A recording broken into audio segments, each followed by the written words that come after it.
And we are live, ladies and gentlemen.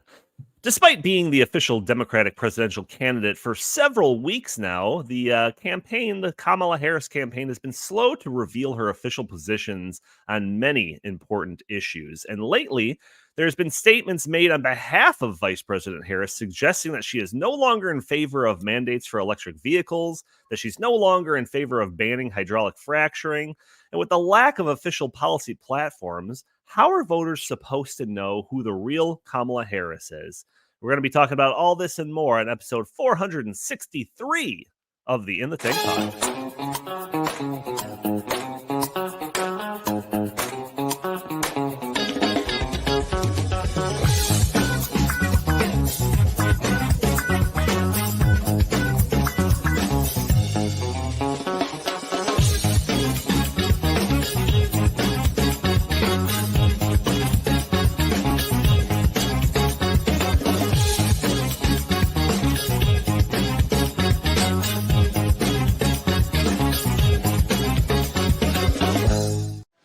What's wrong with you young people? You think you just fell out of a coconut tree? That is right. Fresh from the coconut tree. I'm your host, as always, Donald Kendal. And joining me today, I've got a couple of people. I've got Jim Lakely, VP of the Heartland Institute. How are you doing today, good sir? I'm doing great. I am getting prepared, getting excited for the Heartland Institute's 40th anniversary benefit dinner in Chicago on September 13th. Where our guest, we have two featured speakers, one of them being the great Nigel Farage, will be coming across the pond to address the assembled people and fans of Heartland there. And also we are honoring Dr. Larry Arnn, the president of the indispensable Hillsdale College, as our Heartland Liberty Prize winner. And also we just added to the program Dr. Jay Bhattacharya, who is the originator of the Great Barrington Declaration that did more than anybody else in the United States to push back at COVID nonsense. So it's going to be a night you don't want to miss. So go to heartland.org. You can get information and tickets. And you'll also be able to see Justin Haskins, who I think we should take out of the intro of this show now, because I don't think what has it been 6 weeks since he's been on the program. So if you want to see Justin Haskins and you can see him in person, come to our benefit dinner. Yeah, I want everyone to go to Twitter and just let Justin have it for not being on the show. The last time he was on, I looked it up just this morning. Yeah, July 11th. July 11th. Hashtag where is Justin Haskins? There you go. Also joining us, we have Chris Talgo, editorial director here at the Heartland Institute. Chris, how are you doing today, good sir? Still kind of just hanging in there, Donnie. It's the dog days of summer for old Chris. Is that right? All right. That's right. Yeah. Yeah, I heard a few months ago that it was going to be, the summer of Chris. How's that panning out? Well, it's been a good summer so far. I played a lot of golf. Almost had my hole-in-one a couple of weeks ago. Had an eagle on a par 4, so that was pretty cool. So yeah, I mean, I'm pretty excited. We got a big tournament coming up at the end of the year, a big 4-person scramble at Cog Hill. So I'm just trying to get ready for that. Hopefully we can win it this time. Fantastic. Well, we've got a lot to talk about, but before we get into any of our topics, I have to put that message out there at the beginning of all these podcasts that, mostly for the audio-only listeners that are probably catching the show on a Friday or later. If you are, leave a review for us on iTunes. That'd be greatly appreciated. And consider joining us a day earlier at Thursdays at noon Central Time, where we are live streaming this on Facebook and YouTube and X and supposed to be Rumble, but I'm not sure if that's up right now. So you can help out the show by not doing super chats because we have been demonetized by YouTube, but you can go to heartland.org/inthetank if you want to support the show that way. It's a better way to support the show because the money goes directly to the show and doesn't get taxed at a 30% clip by YouTube. You could also help out the show by hitting that like button, subscribing if you haven't already, sharing this content, or just leaving a comment under the video. All those things help break through those big tech algorithms that prevent content like this from being shown to more people. But like I said, there's a lot going on. We could have probably done this episode on a handful of different topics. But one thing that I felt like we couldn't pass up was this latest development when it came to Mark Zuckerberg and Facebook. So Just the other day, the Facebook, Meta, whatever you want to call it, CEO Mark Zuckerberg wrote a letter to Congressman Jim Jordan about supposed censorship on the platform. And based on that description, you likely think that it's just a letter, some non-controversial letter talking about how Facebook strives to keep the platform safe from disinformation, hate speech, et cetera, et cetera. But in this case, surprisingly, you would be dead wrong. So the letter in part, and Andy, I could actually share this link with you. This is it was kind of hard for me to find the letter. So here's the link to that. But the letter in part reads, in 2021, senior officials from the Biden administration, including the White House, repeatedly pressured our teams for months to censor certain COVID-19 content, including humor and satire, and expressed a lot of frustration when with our teams when we didn't agree. He then writes, ultimately, it was our decision whether or not to take content down, and we own our decisions. I believe the government pressure was wrong, and I regret that we were not more outspoken about it. I feel strongly that we should not compromise our content standards due to pressure from any administration in either direction, and we're ready to push back if something like this happens again. Then he starts writing about the now infamous Hunter Biden laptop situation. He says, in a separate situation, the FBI warned us about a potential Russian disinformation operation about the Biden family and Burisma in the lead up to the 2020 election. That fall, when we saw the New York Post story reporting on corruption allegations involving then Democratic presidential nominee Joe Biden's family, we sent that story to fact checkers for review and temporarily demoted it while we were waiting for a reply. And by demoted, I think he means completely disabling the ability to share that story, even going as far as not allowing the link to be sent via Facebook Messenger. By the way, we're just going to call that demoted, right? Then he continues to write, it's since been made clear that the reporting was not Russian disinformation, and in retrospect, we shouldn't have demoted the story. He then assures us that they've made a bunch of policy changes so that this won't happen again. And he ends the letter by acknowledging the large sums of money that he donated to like get out the vote movements and how it seemed to advantage one side of the political aisle over the other. And you can guess which side that is, before claiming that he's not going to make similar contributions this cycle. So, Jim, I'm going to go to you first on this one. I mean, We've talked about this. We've on this podcast known about this for a while now, but it is it's still interesting to me to hear it straight from the horse's mouth. What do you think? Well, I mean, as you noted, we all knew this. Everybody who listens and watches this podcast knew this already. Everybody that followed the Twitter files where Elon Musk asked truly independent journalists to look through all of the data and the memos and the emails and the Slack channel discussions and all of that stuff to expose for everyone what was going on just at that Twitter, and now X, social media platform when it came to coordination between the government and basically threats from the government to social media companies to make sure that, just in one example, that the Hunter Biden laptop story was suppressed as fake news. We knew this already. No one who depends on our corrupt legacy media perhaps knows about this until now, and maybe they don't even know it now. I have my doubts that this was a big feature on Rachel Maddow's show this week, or on any of the MSNBC or CNN primetime chat shows. There's no way. Chris would have to confirm for me because I don't watch those garbage networks. Chris does, thank God. So maybe they actually did bring this up, but I would be willing to bet 7 cups of coffee that didn't happen. But the important thing here to remember is that, as this letter I think outlines, is that the FBI, just taking the Hunter laptop story now, the FBI had Hunter Biden's laptop since 2019. They knew before anybody else had heard of this laptop that it was legit.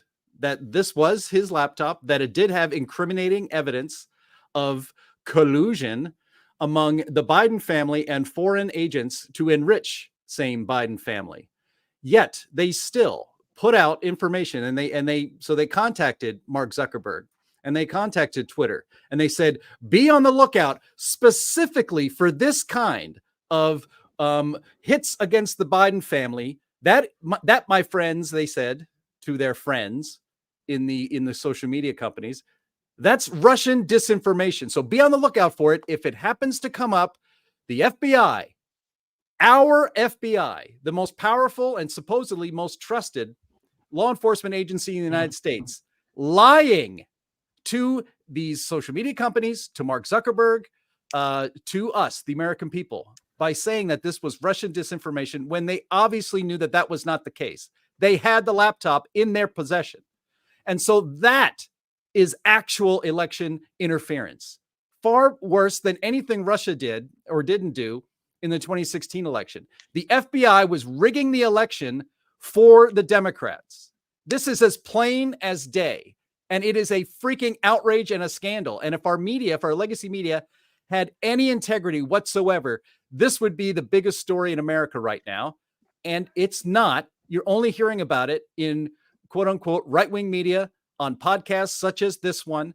And, also Mark Zuckerberg points out that it was basically common practice for whenever these communications happen between the government, the regime, and social media companies to suppress any information critical of Democrats, that they would bring up threats to the, what is it called? Section 230 protections that keep the social media companies basically going. Without Section 230 of the Communications Act, they can't really operate as social media companies. And so that was being threatened like the freaking mob against social media companies. And so we are undergoing, and we have been for years, a psyop by our government against the people of the United States. And it is never ending. And you mentioned it in your summary of this, Donnie, and I'll throw this over to Chris. But one of the first things I thought of when I heard about this letter was like, oh, gee, I wonder, hey, Mark Zuckerberg, are you going to give $400 million for election integrity this year to maybe try to get the regime that threatened you and lied and gaslit the American people? Are you going to contribute $400 million of Zuck bucks to help get this corrupt, evil regime out? The answer, of course, is no. And so, that was just fine before. He will take no steps now that he could take to punish the regime that lied to him and lied to the American people. So Crimea River, Mark Zuckerberg, they should have blown up Facebook from space. They should have taken your 230 away from you. And maybe Trump will if he gets reelected. Who knows? That's what he would deserve.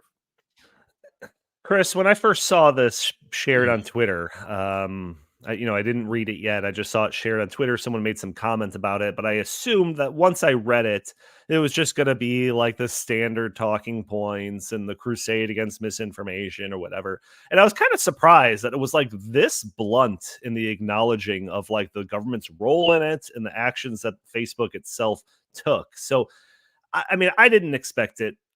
So why? I guess that's my question. Like, why did Mark Zuckerberg actually release this letter? What are your thoughts on this? I mean, I can't really speculate to that, but all I can tell you is this is too little too late, because if Mark Zuckerberg actually cared about this, he would have been doing this sort of thing while he was being quote unquote pressured to moderate content that didn't fit the political narrative that he probably ascribes to. So to me, this is 3 or 4 years after the fact. So who cares? Yeah,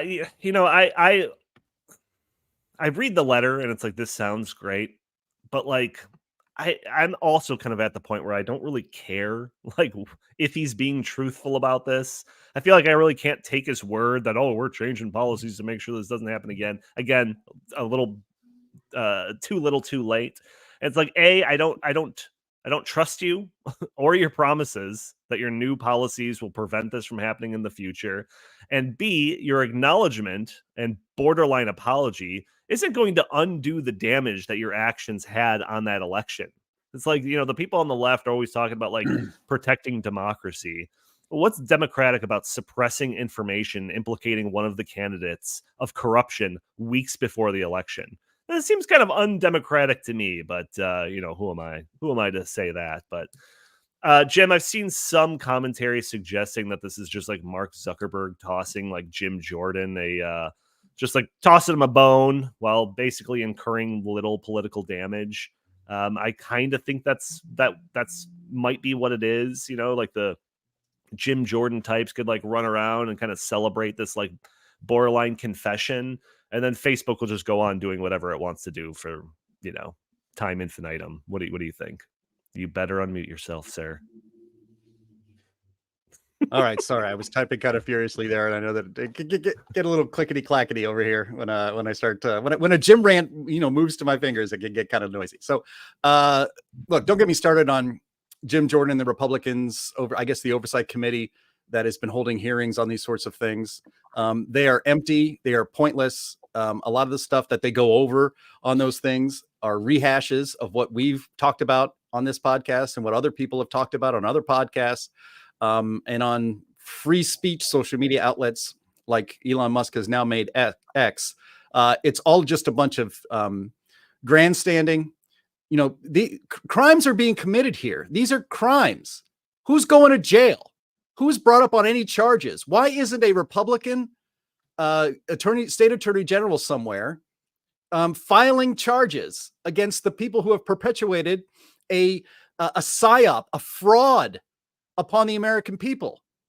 I mean, apparently you can get anybody. You apparently get any Democrat prosecutor in any backwater anywhere in the country to trump up some BS charges against Donald Trump. But when there are obvious crimes going on, nothing is ever done. So I don't want to hear from Jim Jordan anymore on this. I really don't. I am fed up with this nonsense. There are no consequences for the people who are manipulating and scamming the American people in the middle of an election in order to make sure that the ruling regime is never challenged, to make sure at bottom that the American people do not get the government they vote for. And until and unless some people start going to jail for this, if you could send a grandma who got a selfie inside the ropes at the U.S. Capitol on a certain date in the past that we cannot say, or else it gets flagged here on Google's YouTube. But if that grandma has to go to jail for taking a selfie after being invited in and still being inside the ropes, where is any justification for not going after these people criminally for the things they have done? These people don't even lose their jobs. People in our regime government get promoted for this stuff. So it has to make you wonder, what is our government doing? How do they even have any legitimacy at this point when this is the kind of activity they engage in? Well, first of all, it's not Congress's job to hold this accountable. Their job is just to expose it. Congress can't subpoena, Congress can't do anything. So, I mean, I don't blame Jim Jordan for any of this. I don't blame him, but I'm sick of hearing him. All he does. Well, would you rather that he just not expose it? I mean, I don't understand what your point is. Because there's no consequences through government or through Congress for any of this activity. But where is Jim Jordan calling for prosecution? Where is he calling for? You sure you want Congress people to do that? Are you sure about that? I mean, isn't that kind of exactly what we argue against almost all the time? That we don't want government, getting in. I mean, I disagree personally. All right, I mean, fine. Well, what's the proper channels that should happen, Chris? Gee, I mean, that's a loaded question that would take a long time to answer. It's a lot of complexities here. I mean, like we said, Section 230, I think, needs to be revisited. This goes back to the 1996 Telecommunications Decency Act. I just don't think that a congressman from Ohio should be, should be held accountable for what Facebook does and doesn't do years after the fact. I think Jim Jordan, what he's doing is he's trying to, get the word out to the American people, and that's all he can do. So, and once again, I mean, I don't know if you necessarily, I mean, like, do you want to put Mark Zuckerberg in jail? Like, I don't want to do that. I don't think he deserves to go to jail. If anything, I would rather have, more competition and let the free market solve this problem in and of itself. It's just like Mark Zuckerberg comes out with some letter, be like, "Yeah, I committed murder and stuff, but that was years ago, and I'm changed my ways. I'm not going to do any murder anymore." And we're like, "See, he did admit to murder. All right, let's go on and talk about something else." Just one last thing. A young man named Douglas Mackey made a meme during the election, a joke meme, urging Democrats to vote on Wednesday instead of Tuesday during the 2016 election. He served jail time for that because he was and he was charged with election interference. And so until and unless the actual people interfering in our elections have some sort of criminal punishment for it, we're going to continue to live in not the country that we think we live in, which is a free one. Yeah, I also think that there's a lot more violent crime that the FBI should be focused on, and I don't want them policing platforms. I don't think that that's a. I don't want to put Mark Zuckerberg in jail. I want to put FBI agents in jail. Okay. All right. We're going off the rails here. Let's sounds just a little authoritarian, but whatever. Let's all right, let's move on. Maybe we have to do a whole episode on this. We have to revisit every aspect of this story because it's very complicated, and to just say like throw the guy in jail. I mean, I just think that that's very reactionary. It's not authoritarian to put criminals in jail. That's all I'm going to say. We can move on. What crime did he commit? What crime did Douglas Mackey commit? Charge him with the same thing. Well, come on. Can you answer the question? I mean, what crime did Mark Zuckerberg commit? I didn't say put Mark Zuckerberg in jail. I don't want him in jail. I want the FBI agents who perpetuated this fraud in jail. Okay, so last week we did a great episode focusing on addressing a handful of Kamala Harris's economic policy proposals. We talked about the inflationary effects of $25,000 to new home buyers. We talked about the disastrous implications of price controls. We talked about the mountain of new taxes that she would levy on, basically all facets of the economy. And we also talked about the no taxes on tips policy that she just flat out stole from Donald Trump campaign. We really went into depth on like all of these economic policies. So if you haven't checked that episode out, you definitely should. This week, I wanted to do a similar episode, but this time focusing on her energy and climate policy proposals. However, I realized pretty quickly that this was going to be pretty much impossible because, as far as I'm aware, Harris has not established many official positions on much of anything when it comes to her presidential campaign. In fact, much of what I'm able to find is statements made on her behalf that seems to contradict positions that she's held in the past. So I want to go through a handful of these. We'll get into depth on some of these different things, but I think it is kind of revealing of the current state of politics that we find ourselves in now. But let's start with fracking. So hydraulic fracturing, of course, is the revolutionary process that became popular, 15 years ago, something like that, that unlocked huge quantities of natural gas, led to massive drops of energy prices, gas prices, essentially made American energy independence possible. So, of course, Democrats hated it. We haven't talked about fracking in a while, but I know that we've done entire episodes dispelling the myths conjured up by environmentalists and leftists, like how fracking is making water flammable, stuff like that. So since fracking came on the scene, many Democrats demonized the practice to earn some environmentalist points, Kamala Harris being one of those. There's a bunch of clips out there of Kamala talking about fracking. I just have one for you today, just so we don't have to have you listen to her unnecessarily. So let's go ahead and play Kamala Harris talking about fracking, please. There's no question I'm in favor of banning fracking. So, yeah, and starting with what we can do on day one around public lands, right? And then there has to be legislation. But yes, and this is something I've taken on in California. I have a history of working on this issue. And to your point, we have to just acknowledge that the residual impact of fracking is enormous in terms of the impact on the health and safety of communities. Yeah, so thank you. Yep, there are many quotes out there, many clips of her out there. No question, I'm in favor of banning fracking. She's committed to ending fracking once and for all. A bunch of different stuff talking about fracking. And Trump to his credit, has made a point to call out Harris for this, this endorsement of banning fracking. And Harris, in response, acknowledged her position on fracking while explaining why she feels it's bad for the environment. Nah, I'm just kidding. Instead, her campaign is just denying that she ever believed that in the first place. So I've got the one story from Politico here that it starts off with a statement from the Harris campaign. It says Trump's false claims about fracking bans are an obvious attempt to distract from his own plans to enrich oil and gas executives at the expense of the middle class, the Harris campaign said in a statement. The Biden-Harris administration passed the largest ever climate change legislation, and under their leadership, America has the highest ever domestic energy production. And in a follow-up email to Politico, the campaign spokesperson added, straight up, she would not ban fracking. So, Chris, I'm going to start off with you on this one. What are your thoughts on this seemingly about face from Kamala Harris when it comes to this important issue of fracking? Well, first, I think she should be thrown in jail. Just kidding. No, so like, I mean, this is just what I expect from Kamala Harris. Kamala Harris on several occasions has come out and said that she wanted to ban fracking. This is a known fact. I mean, this is not from 10 years ago. This is from a few years ago during her last campaign when she ran for president.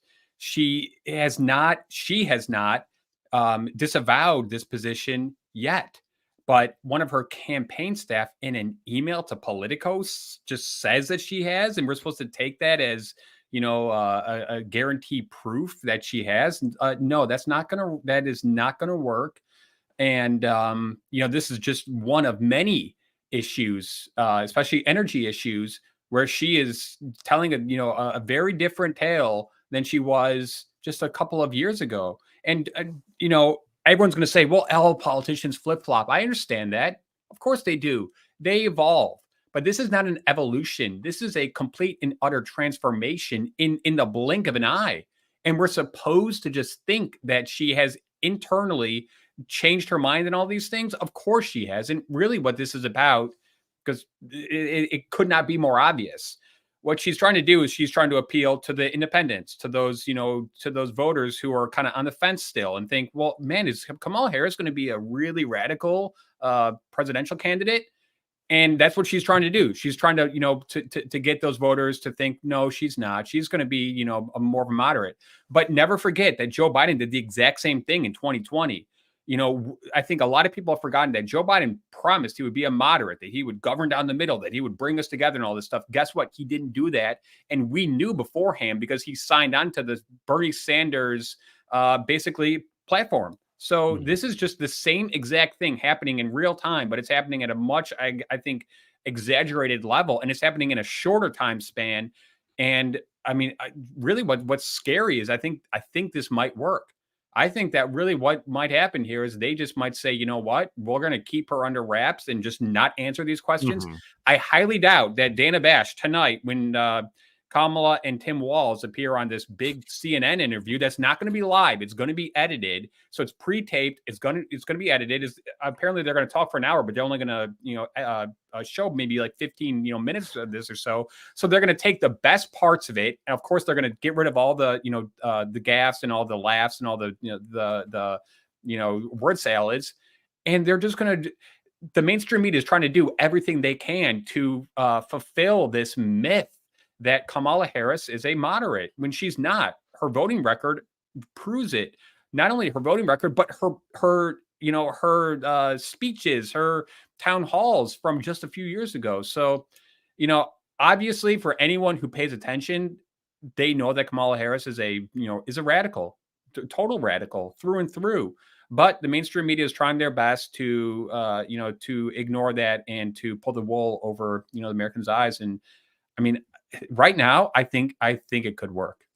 So they're recording for an hour. You said that there's going to be, edited. Likely, they're going to cut out all the word salad and all of that stuff. So at the end of the day, it's going to be like a 5-minute interview. Is that what no? you're I heard that they're going to release, about 15 minutes of it, but they're going to. But what should be happening here is she should be taking this live solo. She should be taking this Of course. live solo. Well, yeah, and Jim, I'm going to throw it to you with this because, like, you would think that a pretty big reversal on an issue like this, that's a pretty big issue when it comes to energy, which is a big issue in itself.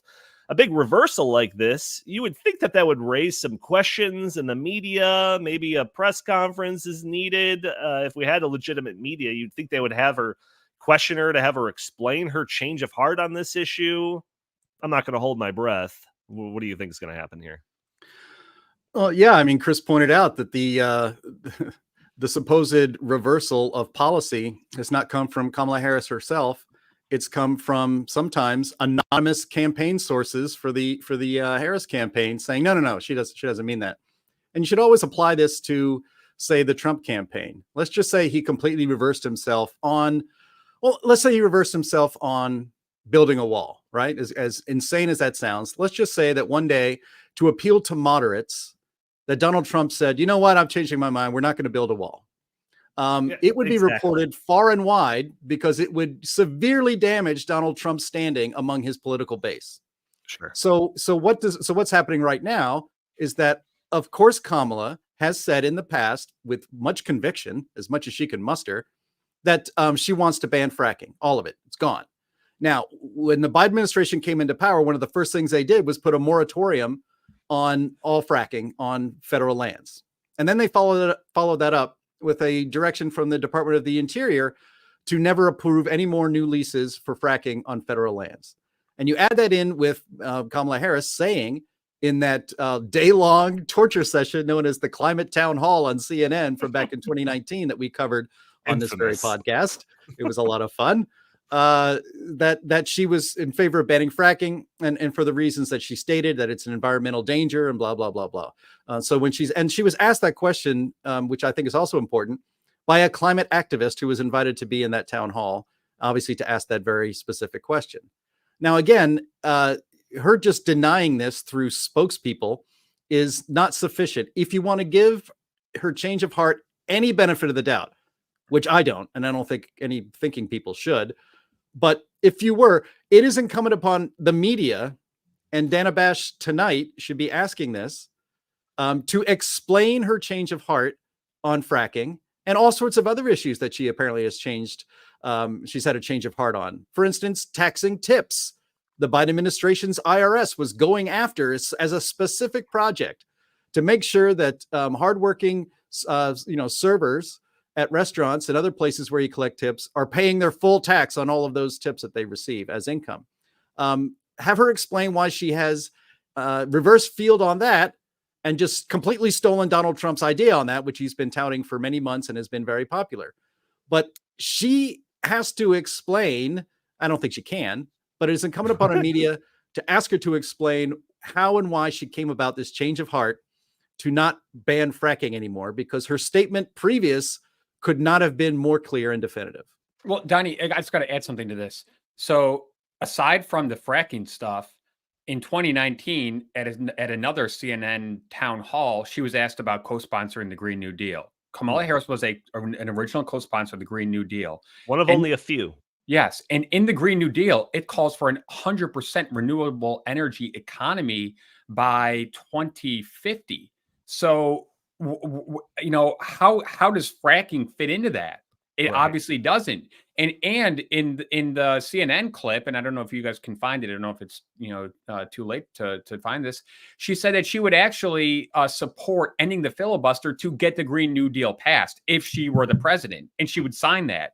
So not only would she sign the Green New Deal, which would literally destroy the fossil fuel industry in one fell swoop, but she would also destroy one of the last institutions, one of the last bulwarks against a majority rule mobocracy by eliminating the filibuster. Mm-hmm. So, I mean, there are just so many different things going on here. Remember, she also wants to add a couple new states, DC and Puerto Rico. She also wants to pad the Supreme Court, pack the bench.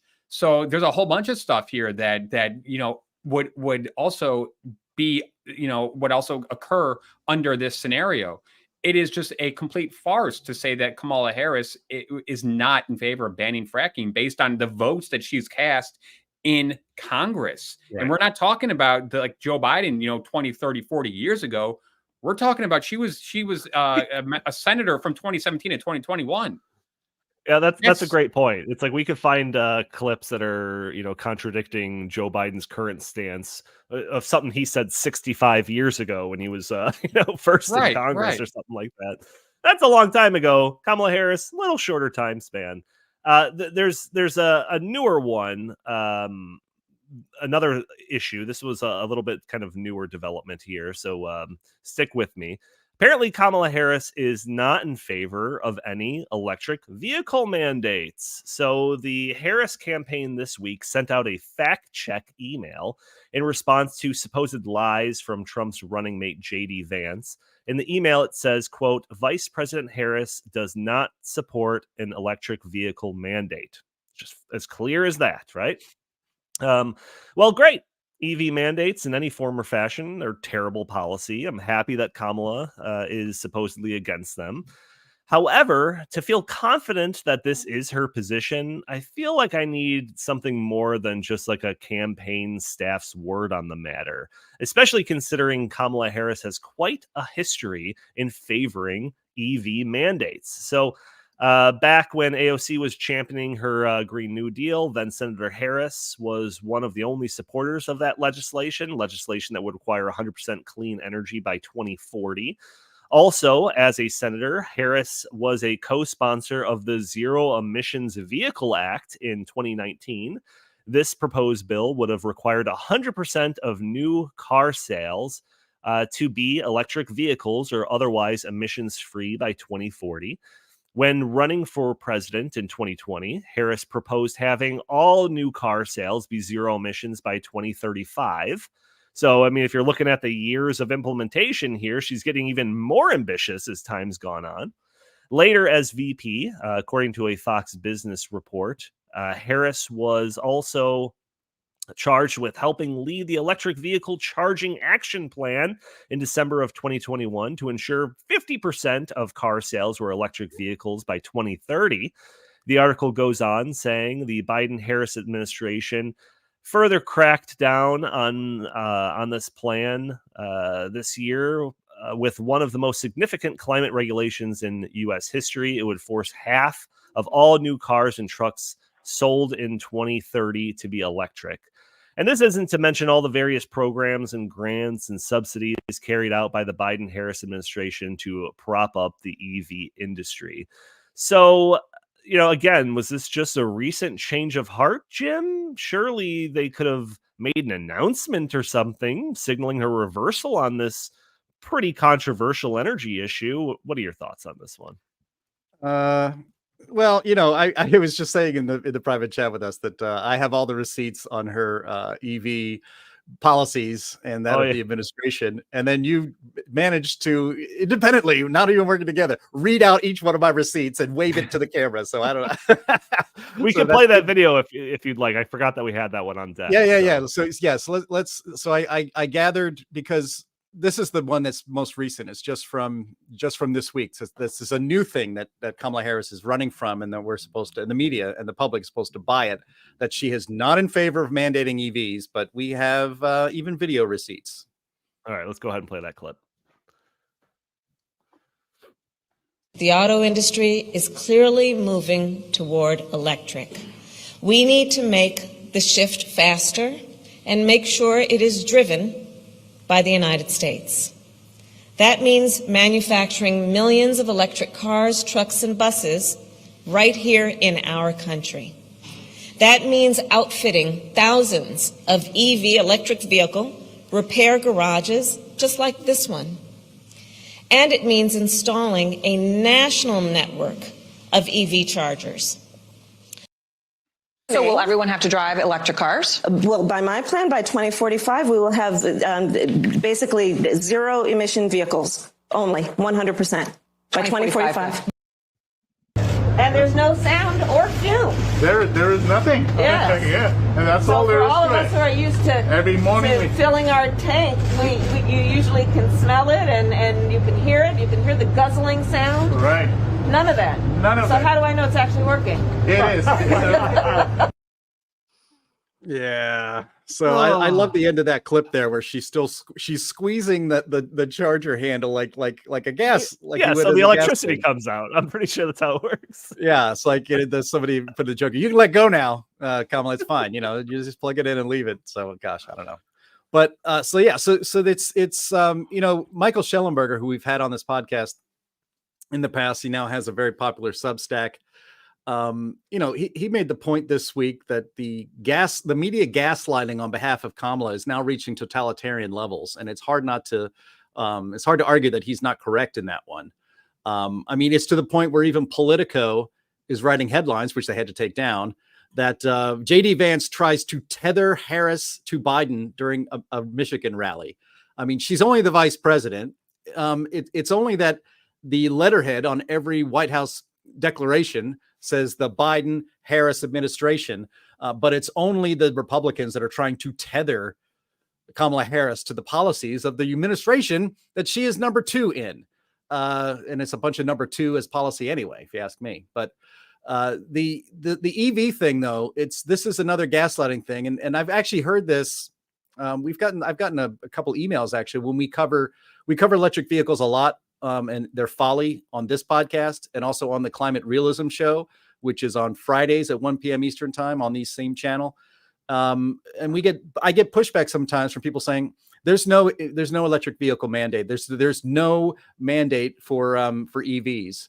And, you know, as you pointed out, by when you lay out the policies, the Biden administration is, through its Environmental Protection Agency, is making the emission standards for traditional vehicles that people want, so stringent that there would be no choice but to go all electric. Actually, mostly hybrid, you know, some hybrid and mostly electric, but certainly in the next decade or so, 15 years, you wouldn't be able to produce a gasoline powered vehicle under the EPA mandates envisioned by the Biden administration.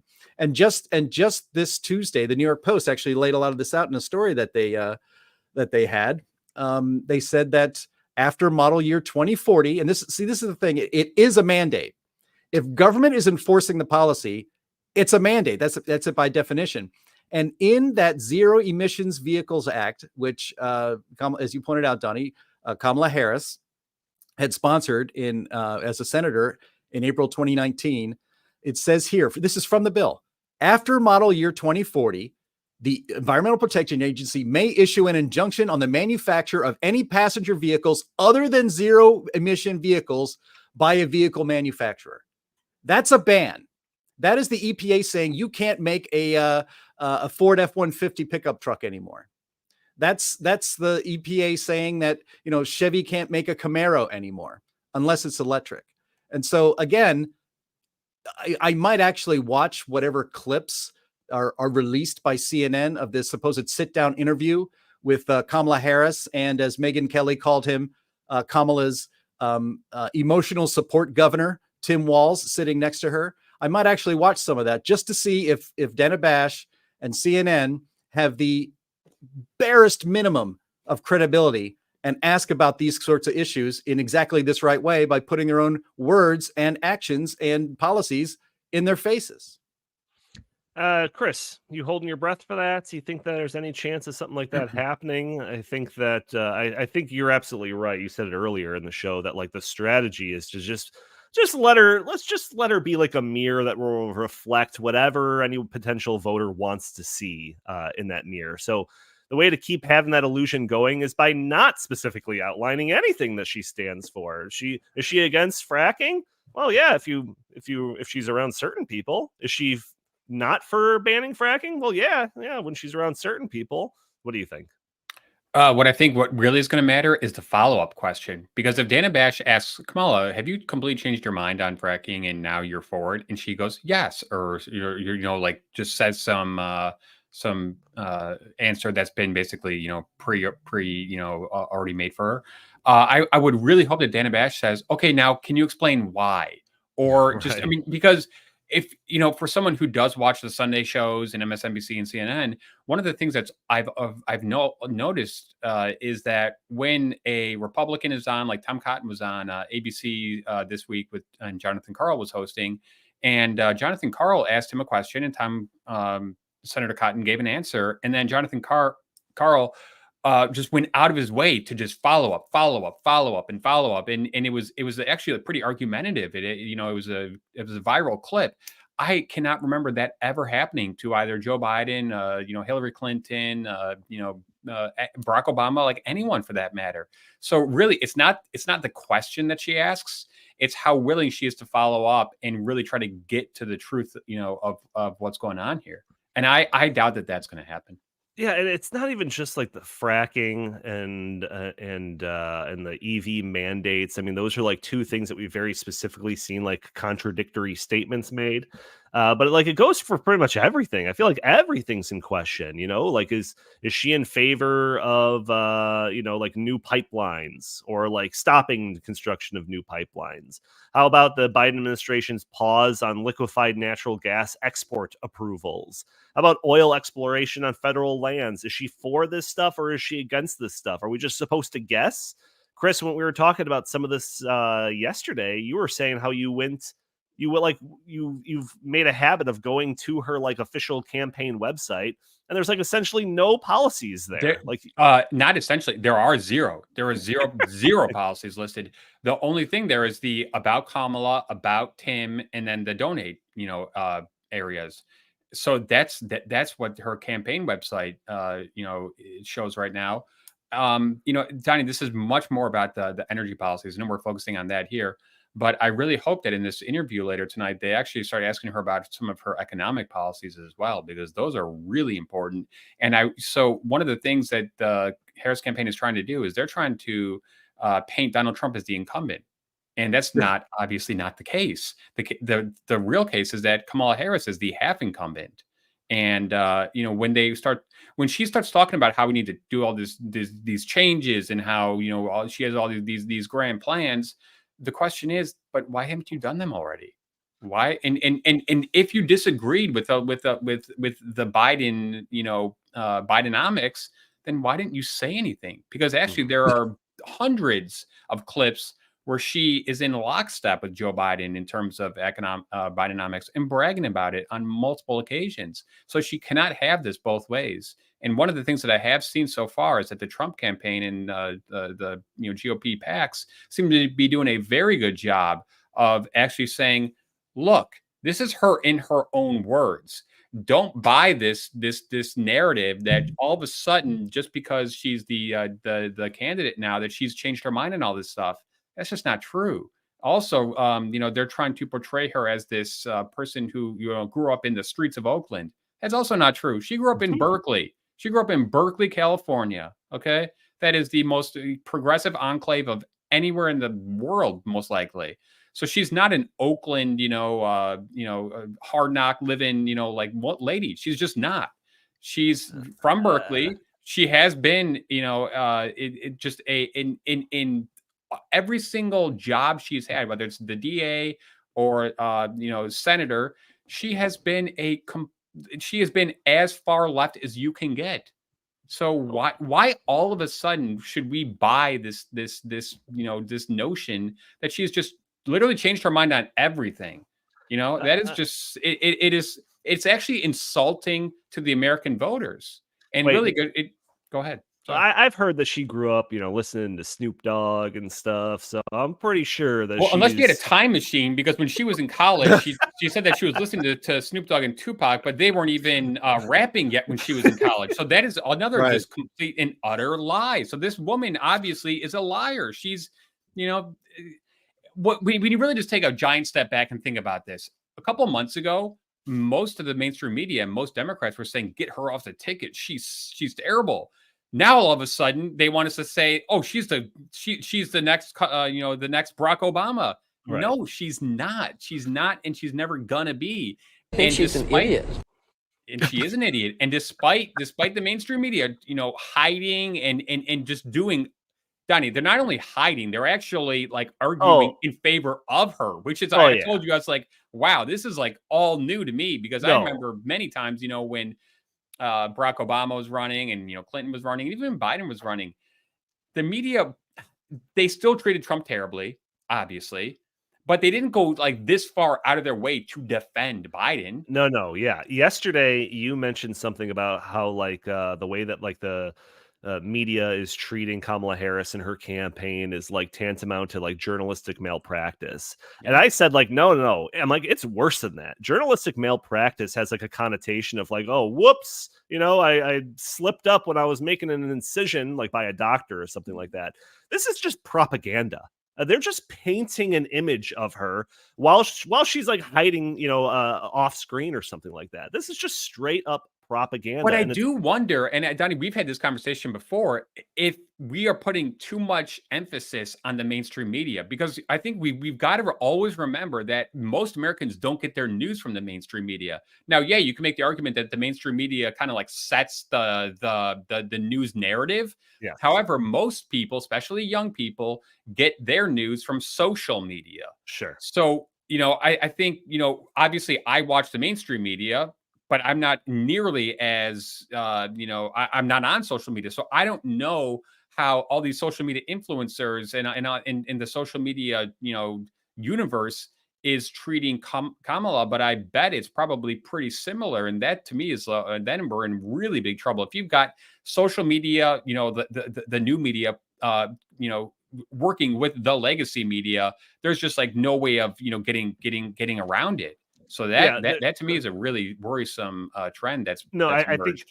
I think like that the corporate media kind of sets the narrative, and then it trickles down from there, and it goes Yeah. into the SNLs and the late night shows and all of that, and they have the guests on that just say all the garbage, and then those get clipped out and shared on social media. So it does filter down through all of these different avenues, and then when you've got people that just kind of want to play into this like this narrative, right? Like whether or not they're like part of some official conspiracy is not required, because they all have the same end goal, which is defeating Donald Trump. So if they just run with this, regardless of how it specifically benefits them, it's just this larger, greater good thing. And I've got another article. I don't think I shared this one in the show notes, but I'll share it with Andy right now. This is a piece that I found pretty interesting. This is from the. Oh no, I shared the wrong one. Whatever, don't pull that up. But Nice this job. is a piece. This is a piece from Politico. I'll try to share the link when somebody else starts commenting, where it's like talking about how some environmentalist groups and their response to Kamala Harris's lack of policy details. And it talks about one guy, a chief political strategist from the Center for Biological Diversity Action Fund, talking about how we don't want to sabotage her campaign for no valid reason. And the author of the article basically sums up everything in the article, saying that the strategy for some of these environmentalist groups appears to be get Kamala Harris elected now, and then we'll ask questions later. So it's just like it's everyone's playing by those. No, I know exactly what you're talking about, and I saw an interview with someone I think at a similar organization, and really what they were doing is just wink, wink. We know she's on our side. We know if she wins that she's actually going to do all this stuff, but we can't just really come flat out and say it now, because we still are trying to appeal to those independents and to those moderate voters.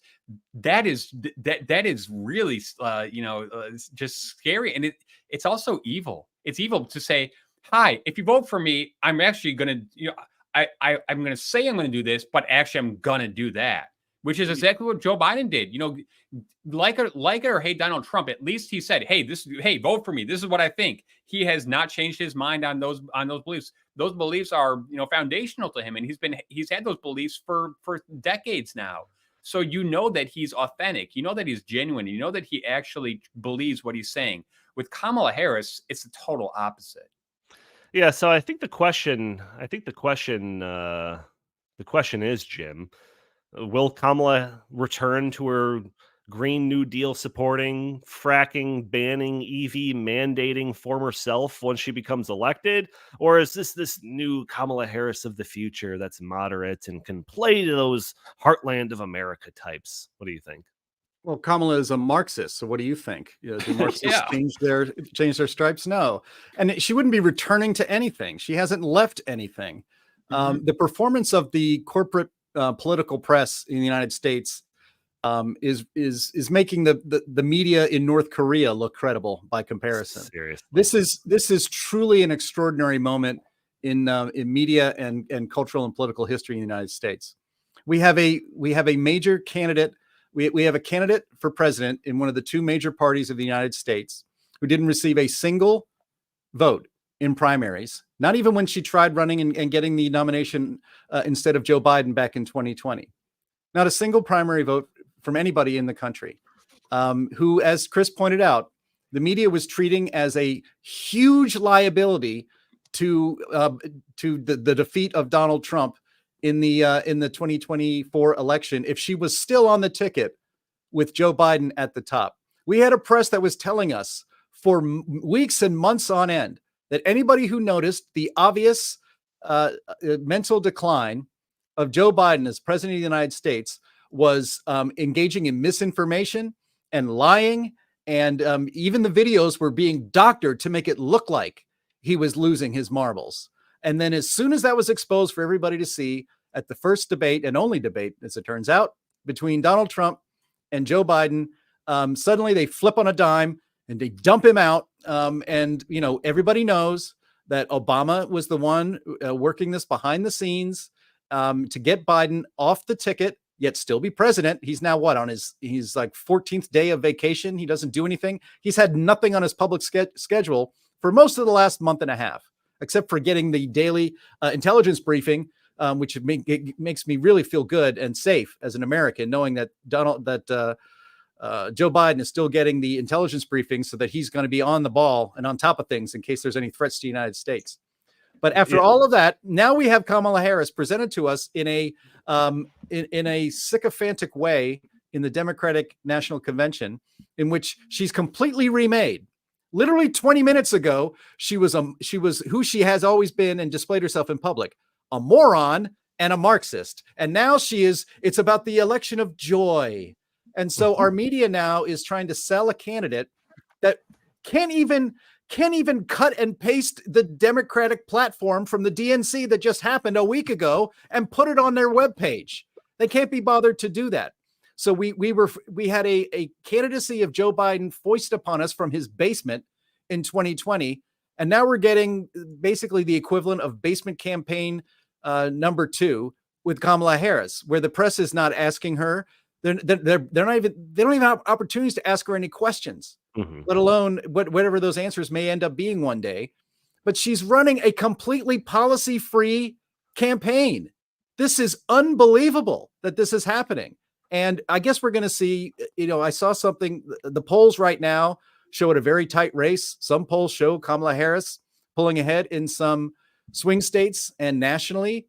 Although I did see an X post the other day, somebody quoted from inside the campaign saying, this race is a lot closer than the public polls would have you believe, which tells me that this gaslighting and fluffing campaign by our media for the Democrats and Kamala Harris probably doesn't have as much legs as they hope, because even in political, it's only, August 29th.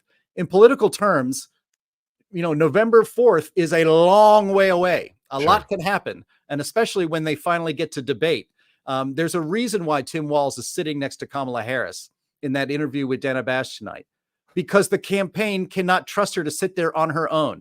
He will be jumping in and to help explain policies and to just, try to get her to talk as less as possible. When it's one-on-one in that debate coming up, when is that? I think September 4th or 10th. September 10th. Yeah, September 10th. It's going to be a whole different story. We'll see how she performs on her own without a net, even with the most friendliest press possible.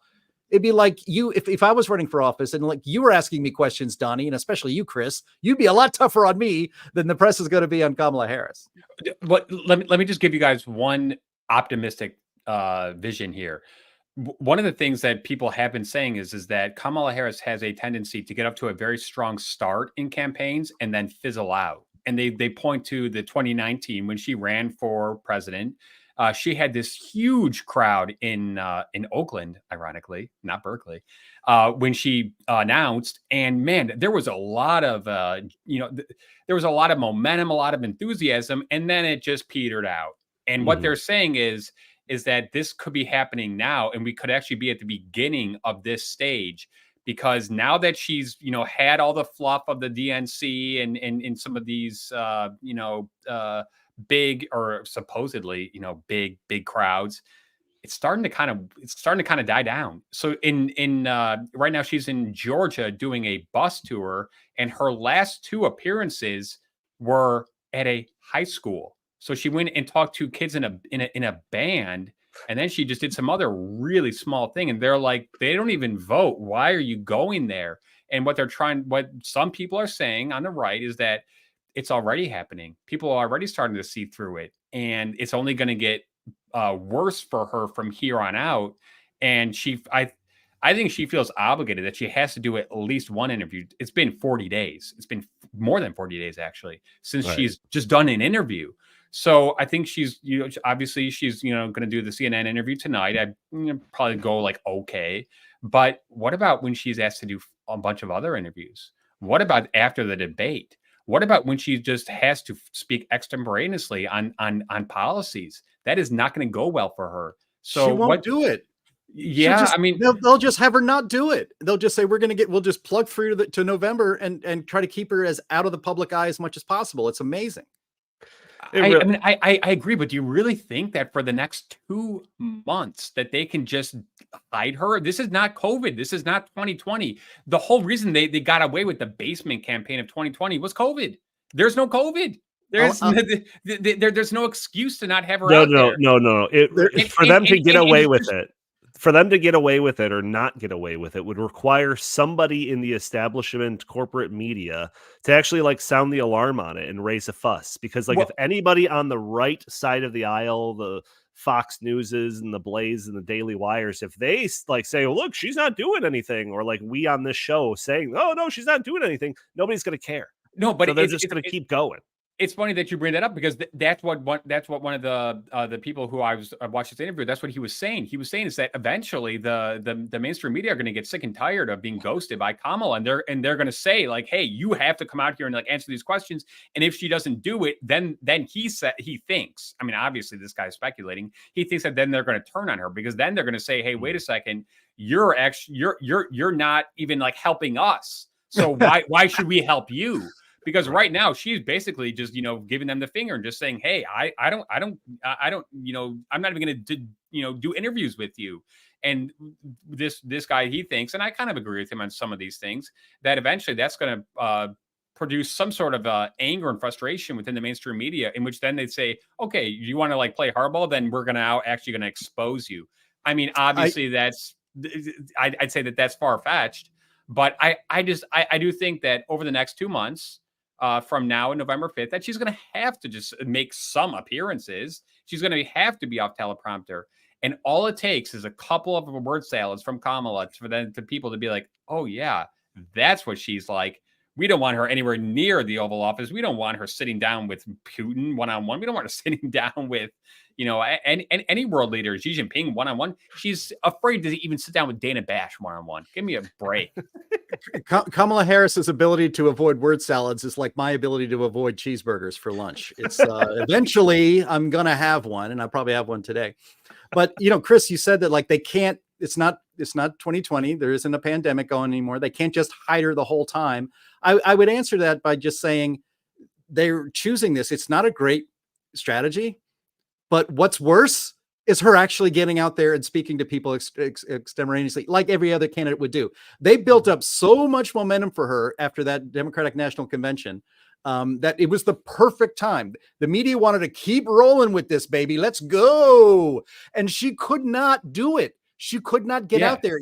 They wanted to follow all that great stuff up with keeping her on the front page, keeping her on every show. She didn't go on it. She has not been on a single Sunday show. Right. And that's amazing. Of course, they wanted her. They called and said, come on, let's go. Let's keep that momentum going.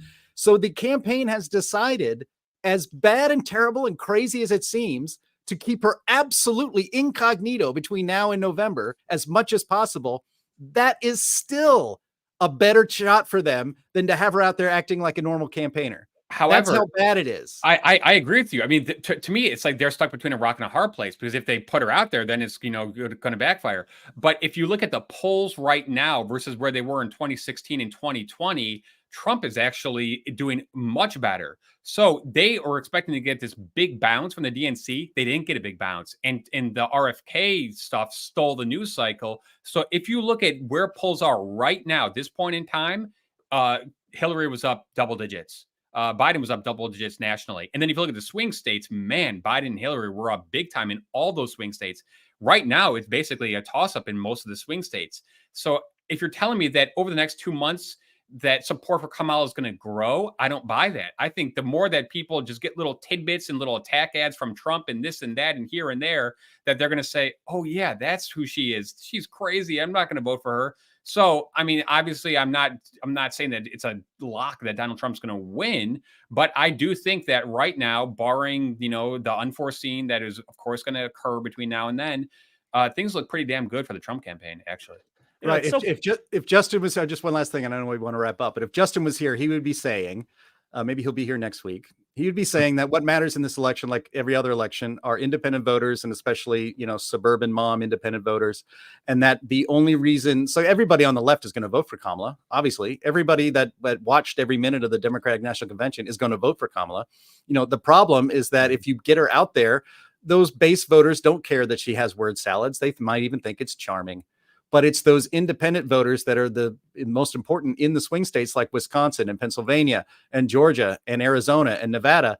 If the more they see of Kamala Harris, the worse it's going to be for them. They know this. They're professionals. They see the polling. They know the electorate. And they know that it's better to go to the crazy strategy of stay hidden for president of the United States. He's hidden so much that your policies aren't even on your website. But Jim, but do you do the opposite? But do you think that the voters in those all important crucial swing states are going to vote with their wallets, or are they going to vote with their feelings? See, now I think that the bottom line of all bottom lines is they're going to vote with their wallets. And I think that things are actually going to get worse between now and November 5th in terms of the economy. We just had that terrible jobs report downgrade.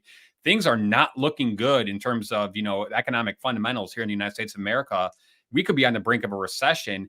I don't think that people are gonna vote on feelings of joy and good vibes. I think that people in Pennsylvania in particular are going to say, wait a second, she's the reason why we're in this terrible economic place in the first place. She can't run away from that, especially because, and I think this is a really big point that the Trump campaign just has to hammer again and again and again, Kamala Harris as president of the Senate, because that's the only thing the vice president actually does, has more tie-breaking votes than any vice president in history. And guess what? She was the tie-breaking vote on the American Rescue Plan, $1.9 trillion, among many other, the Inflation Reduction Act, and many others. So the fact that Kamala Harris literally was the tie-breaking vote, that she is responsible for the inflation, and couple that with the energy policies, which are definitely adding to inflation.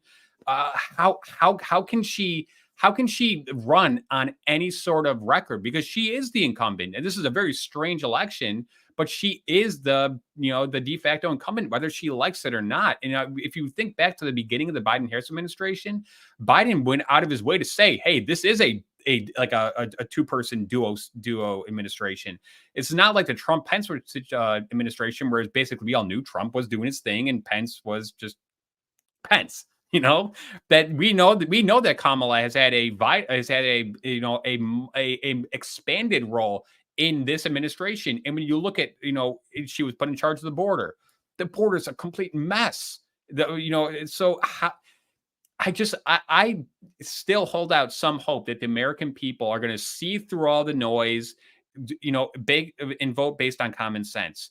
Both, they're going to vote based on their wallet, their safety, education, and just those like core issues. I could be completely wrong, obviously, but that's my like gut instinct right now. Well, look, the first step to motivate, the first thing about independent voters, first you have to motivate them to want to vote in the election in the first place. Hardcore MAGA Republicans are going to go out to vote. This is going to be one of those broken glass elections where they would crawl over broken glass, in a swimsuit in order to vote for Donald Trump. And the hardcore Democrat Marxist left is going to get out and vote for Kamala Harris. It's that independence in the middle. Step one, motivate them to vote.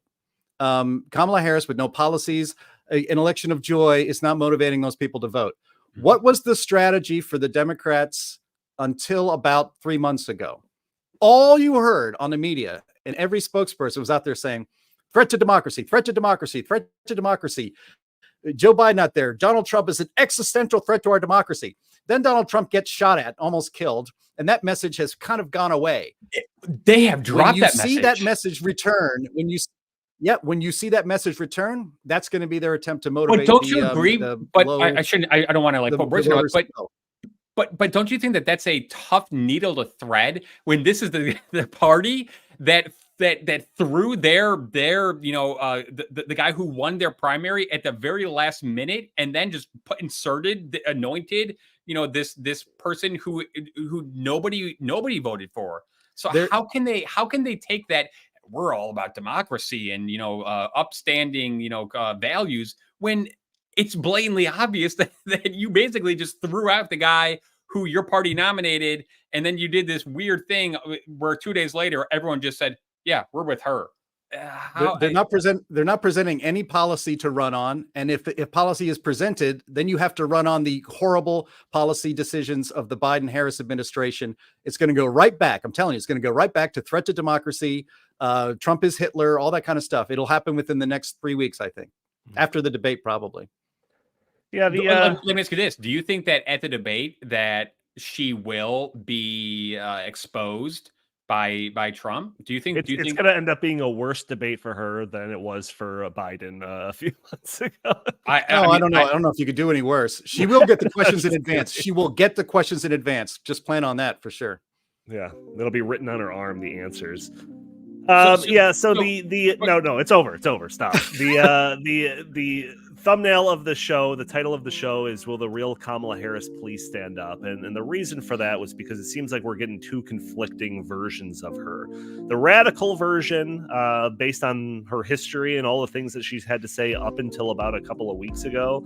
And then this other version of her that's usually being conveyed to us through some third-hand person campaign staffer. I got to say one more thing. I'm sorry. We're also getting this version that she's this nice, joyful lady when she's not. She is a mean-spirited. She has been.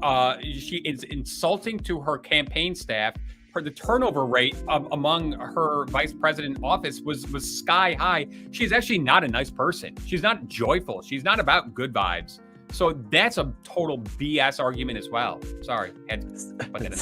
So the question is, which one of these versions of her is the real one? And if I had to put my money on it, I'm going with the radical one. And even if she were to come out and firsthand tell us that no, not for banning fracking, not for mandating electric vehicles, not for the Green New Deal anymore, all of this stuff, I still wouldn't believe her. She's the radical, and if given the reins of power and having the ability through Congress and all of that, I'm sure she would attempt to do some radical things. But Daddy, I know you're the host, but I got to ask a question to you. Do you think right now that Kamala Harris is going to win? Yes or no? I'm going to go with the no. I'm going to go with the big old fat no. Do you think right now Kamala Harris is going to win? Yes or no? Me? Yes. Can I phrase it differently? This is the yes or no. I don't think the regime will permit Donald Trump to return to the White House. So you think Kamala's going to win? Yeah, I think that she's going to win. That doesn't mean Kamala wins.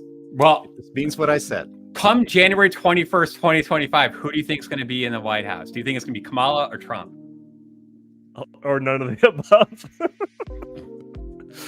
He's withholding comments. That's going to do it for this episode of the Take Podcast. I agree with you, Chris. Thank you all for tuning into this episode. Tune in every week for a new episode of the show. For those audio-only listeners that are catching the show, probably on a Friday or later, leave a review for us on iTunes. That'd be greatly appreciated. Also, consider joining us a day earlier at Thursdays at noon Central Time, where we are live streaming this on Facebook and YouTube and X and Rumble. And you can join in the conversation, throw your comments and questions in the chat. Maybe we'll show your comments on the screen. Maybe we'll address your questions on the fly. If you want to support the show, you can. not do so via Super Chats because YouTube has demonetized us, but you still can support the show by going to heartland.org/inthetank and, donating directly to the show. Doesn't get taxed by YouTube at 30% or anything like that. Also, if you'd like, you can follow us on Twitter at InTheTankPod. If you have any comments, questions, or suggestions for the show, feel free to email us at inthetankpodcast@gmail.com. Jim Lakely, where can the fine people find you? At J Lakely on X, at Heartland Inst on X, and always visit heartland.org. Fantastic. Chris Talgo, what do you have to pitch today? Find me at the 40th anniversary benefit dinner, September 13th, Chicago Hilton. Got to be there. Boom. Heartland.org. You'll find all the information right at the top of that website. Thank you all for tuning into this episode, and we will talk to you next week.